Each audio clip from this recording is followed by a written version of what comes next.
अच्छा बच्चों, last time जो है हमने चैप्टर 7 स्टार्ट किया था। चैप्टर नंबर 7 जिसका नाम है सर्कुलर मोशन एंड ग्रेविटेशन। ठीक है,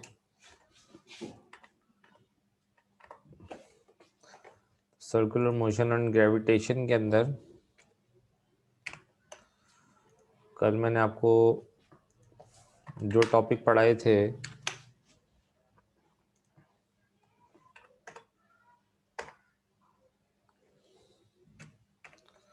उसमें मैंने आपको बताया था, एक टॉपिक मैंने आपको पढ़ाया था यूनिफॉर्म सर्कुलर मोशन। ठीक है, यूनिफॉर्म सर्कुलर मोशन। और दूसरा टॉपिक जो मैंने आपको पढ़ाया था वो मैंने आपको पढ़ाया था सेंट्रीपिटल एक्सीलरेशन। ठीक है, ये दो चीज़ हमने पढ़ी थी कल। आज जो है हमारा जो टॉपिक होगा वो होगा centripetal force and centrifugal force. ठीक है, तो आज हम पढ़ने आ रहे हैं सेंट्रीपिटल फोर्स। तो ये क्या होता है, ये सेंट्रीपिटल फोर्स?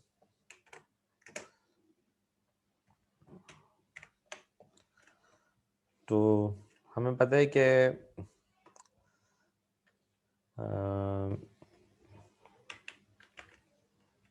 सेंट्रीपिटल फोर्स में डिफाइन एज, कैसे इसको डिफाइन करेंगे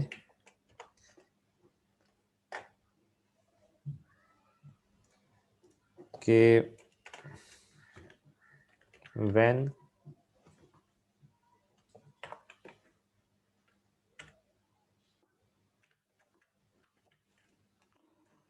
an object is allowed to move along a circular path, it experiences a force which tends to act towards the center of circular path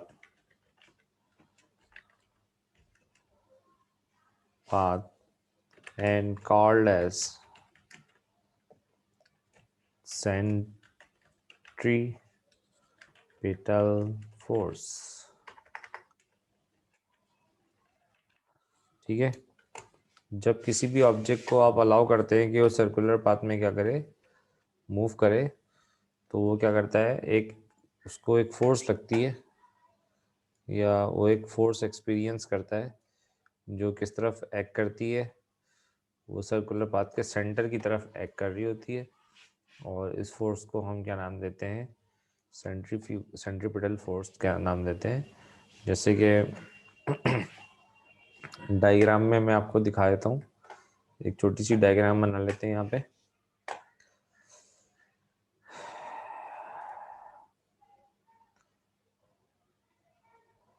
ठीक है, ये एक circular path है,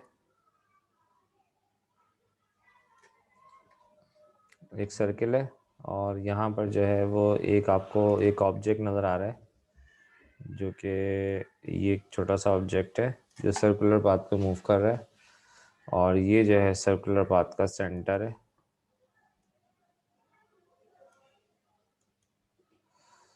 ठीक है, और सर्कुलर पाथ पे जो ऑब्जेक्ट है वो इस डायरेक्शन में क्या कर रहा है, मूव कर रहा है। ये इसकी वेलोसिटी है, डायरेक्शन ऑफ वेलोसिटी है, वेलोसिटी v है, जिससे ये ऑब्जेक्ट क्या कर रहा है, मूव कर रहा है। और ऑब्जेक्ट का जो सेंटर है, यानी कि ये जो पॉइंट है ये इसका सेंटर है, ठीक है। और तो ऑब्जेक्ट जो है वो एक फोर्स एक्सपीरियंस करेगा जो हमेशा उसके सेंटर की जानिब क्या करेगी, एक्ट करेगी। और ये फोर्स जो है, इस फोर्स को हम नाम देते हैं एफ सी। एफ सी मतलब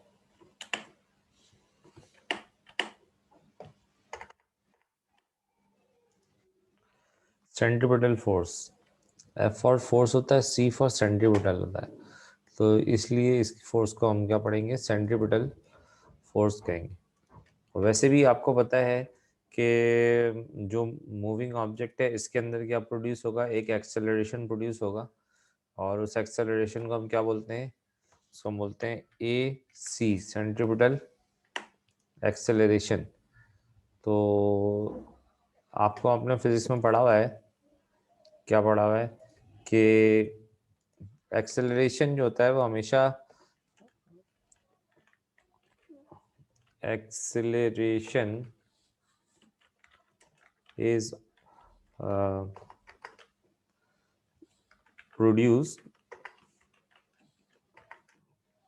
produces in the direction of force applied। तो यहाँ पर जो है आपको नज़र आ रहा है कि एक्सेलरेशन प्रोड्यूस हो रहा है जो कि सेंट्रीपिटल है, और उसकी डायरेक्शन जो है वो क्या है, सेंटर की तरफ है। तो यहाँ से ये कॉन्सेप्ट हमारे पास आ रहा है कि एक फोर्स अप्लाई हो रही है, this leads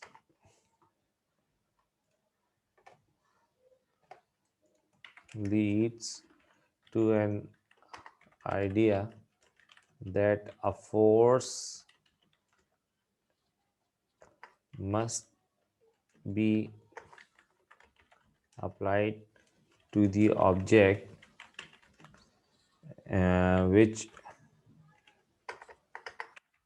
which tends to act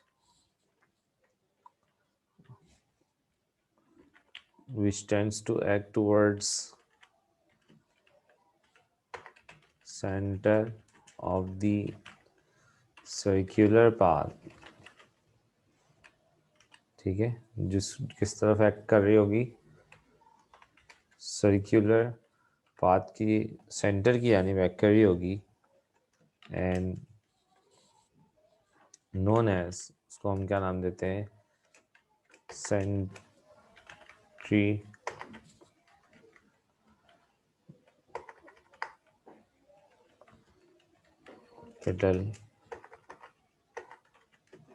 force.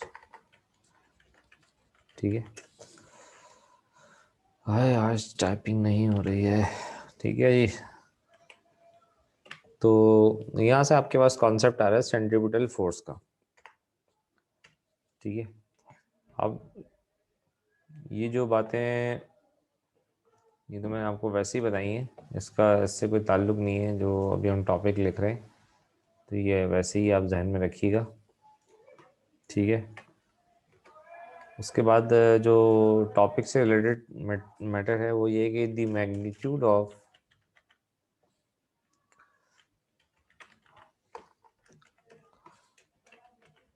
Centripetal force is denoted by, इसको हम किससे रिप्रेजेंट करते हैं, is denoted by F C. और ये एफ सी जो होगा इसका क्या होगा, ये सब स्क्रिप्ट में जाएगा इस तरह से नीचे छोटा सा, ठीक है। And calculated by the following formula. उसकी जो फार्मूला है वो क्या है, वो ये है कि एफ सी जो है,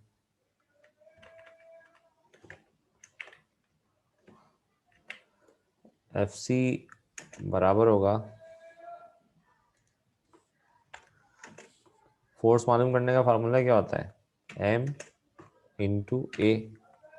ये फार्मूला होता है। लेकिन चूंकि अभी जो हम पढ़ रहे हैं उसके अंदर ये ए नहीं है, एक्सेलरेशन जो है वो कौन सा है, सेंट्रीपिटल एक्सेलरेशन है।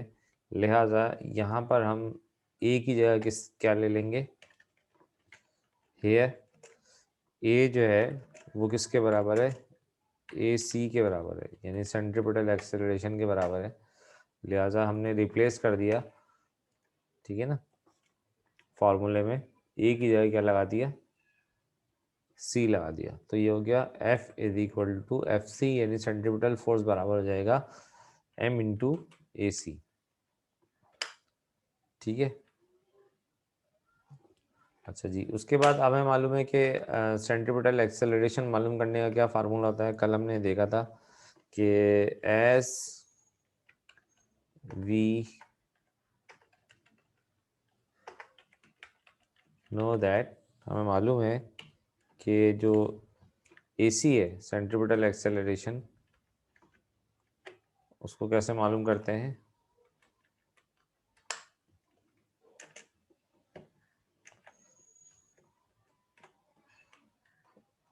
वो बराबर होता है M sorry V square upon R के,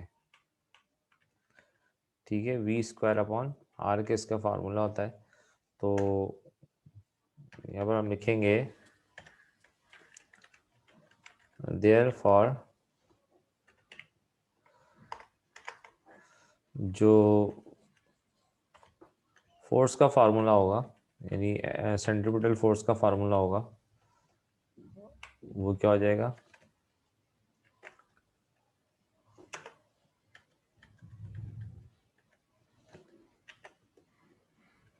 वो हो जाएगा M into V square upon R, ठीक है। तो ये जो फार्मूला है M V square upon R, ये किसका फार्मूला हो गया, ये आ गया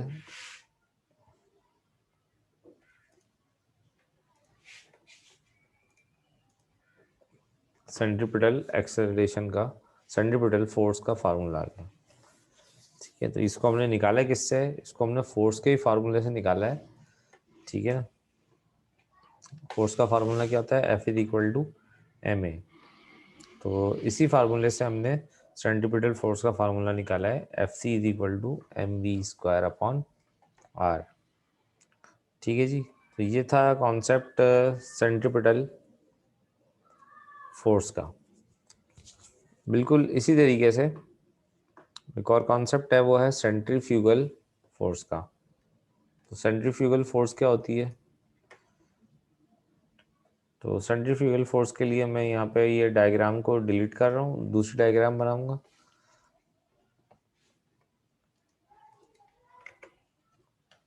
नए पेज पे आ जाते हैं।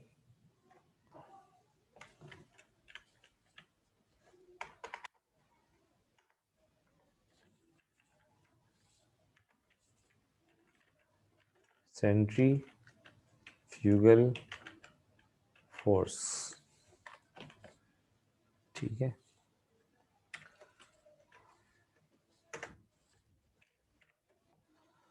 तो इसकी डेफिनेशन अगर हम लिखना चाहें तो क्या लिखेंगे कि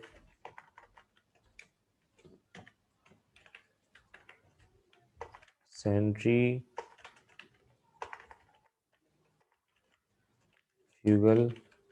force is defined as, centrifugal force को हम कैसे डिफाइन करेंगे, इसको हम डिफाइन करेंगे कि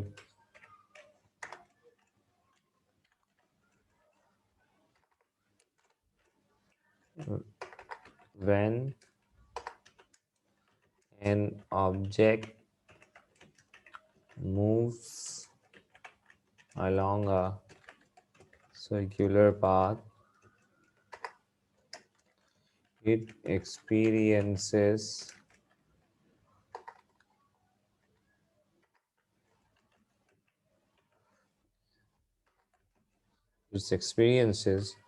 a force acting on moving object वो एक ऑब्जेक्ट जो है एक फोर्स महसूस करता है जो उस पर लग रही होती है, which tend to drag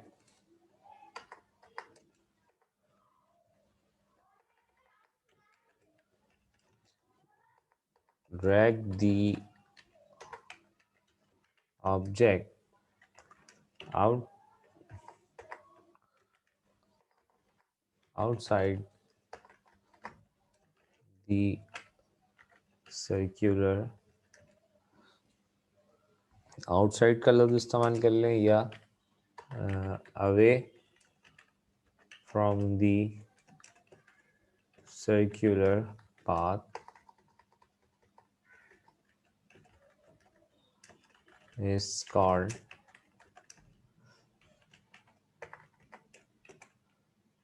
centrifugal force।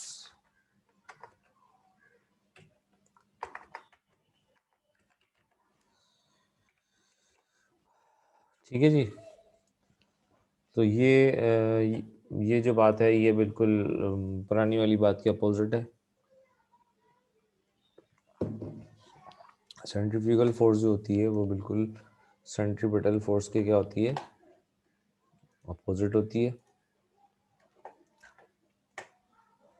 और इसके अंदर मैं देखता हूँ यहाँ पर अगर मैं कोई चीज़ ड्रॉ कर सकता हूँ तो मैं आपको ड्रॉ करके दिखा देता हूँ। ठीक है।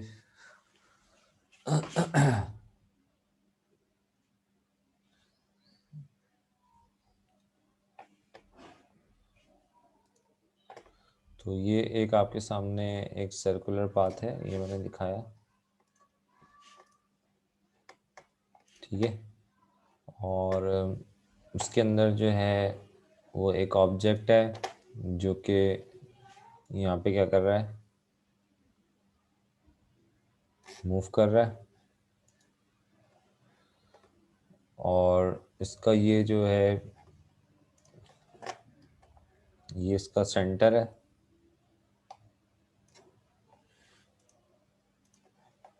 सर्कुलर पाथ का ये सेंटर है। और ये ऑब्जेक्ट इस तरीके से क्या कर रहा है, सर्कुलर पाथ पे मूव कर रहा है। इसकी जो मूवमेंट की डायरेक्शन है वो इस तरह से है। तो जब इस सर्कुलर पाथ पे ये ऑब्जेक्ट मूव करेगा तो ये इसका जो सेंटर है यहाँ पे, ठीक है, एक फोर्स इस पे लगेगी।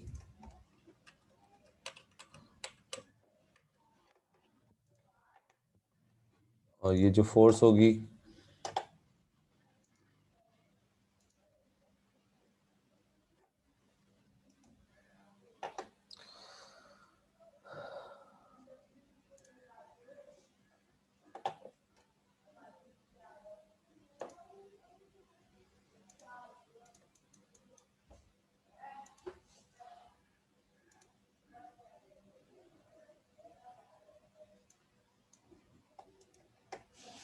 ठीक है, और इस पे जो एक फोर्स लग रही है जो उसके ऊपर अंदर की एनर्जी लग रही है,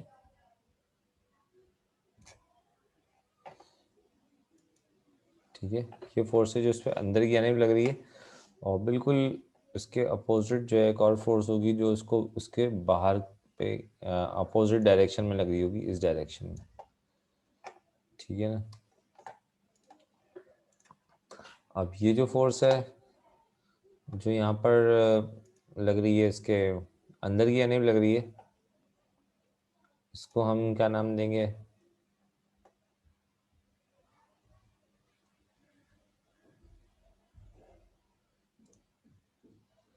इसको हमने दे दिया, क्या नाम दे दिया इसको, F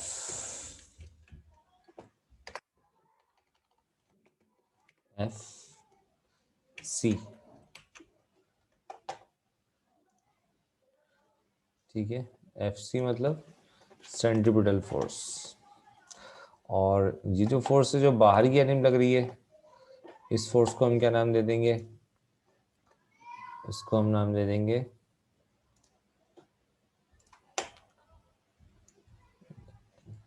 F F. F F. अब ये एफ एफ क्या है? ये जो एफ है इसको मैं स्मॉल ले रहा हूँ, स्मॉल में ही होता है ये, ठीक है। तो आपको नज़र आ रहा है एक फोर्स है एफ एफ और एक फोर्स है एफ सी। इनके नाम क्या है? एफ एफ का मतलब ये होता है कि ये सेंट्रीपिटल फोर्स है, एफ एफ सी का मतलब होता है सेंट्रीपिटल फोर्स है, और एफ एफ का मतलब होता है ये कौन सी फोर्स है? सेंट्रीफ्यूगल फोर्स है। दोनों की डायरेक्शन क्या है?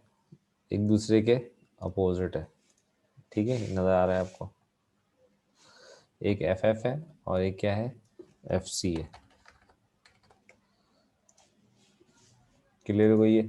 तो ये दोनों फोर्सेस चूंकि डायरेक्शन में अपोजिट होती हैं, लिहाजा हम यहाँ लिख सकते हैं कि both the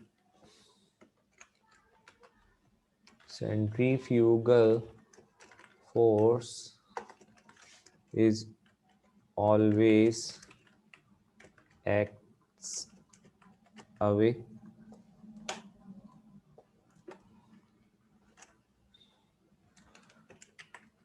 from the circular path and tends to move object away from circular path। इस फोर्स का काम क्या होता है? ये चाहती है कि ये जो मूविंग ऑब्जेक्ट है, ये मूविंग ऑब्जेक्ट अपने रास्ते से हट जाए और सर्कुलर पाथ से दूर हटके, यानी ये जो है ये बाहर की तरफ चला जाए, ठीक है।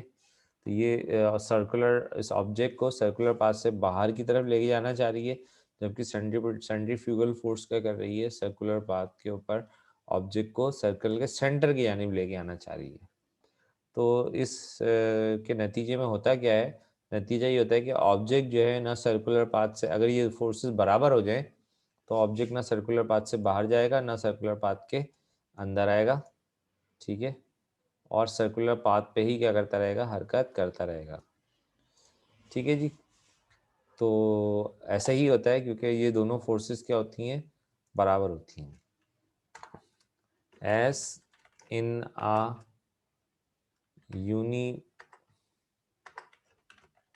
uniform circular motion, centripetal and centrifugal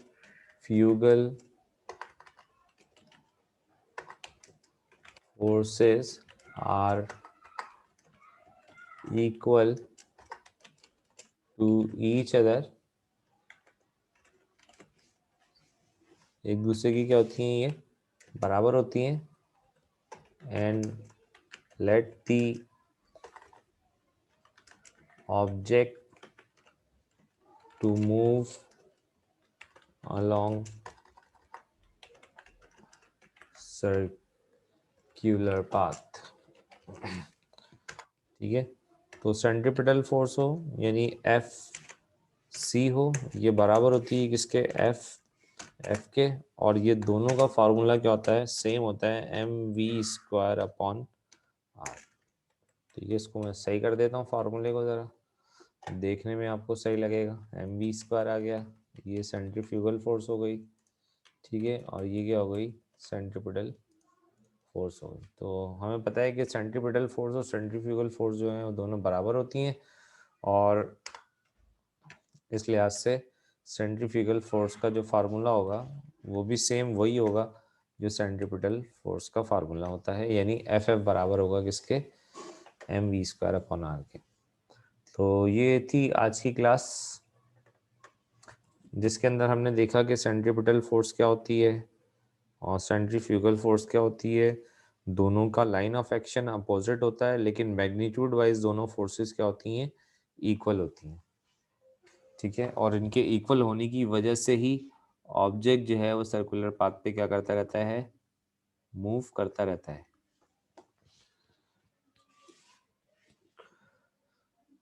तो आज की क्लास के अंदर जो जो चीज़ें हमने डिस्कस की उसमें से आपको कोई चीज़ समझ में नहीं आई हो तो आप पूछ सकते हैं क्वेश्चन मुझसे।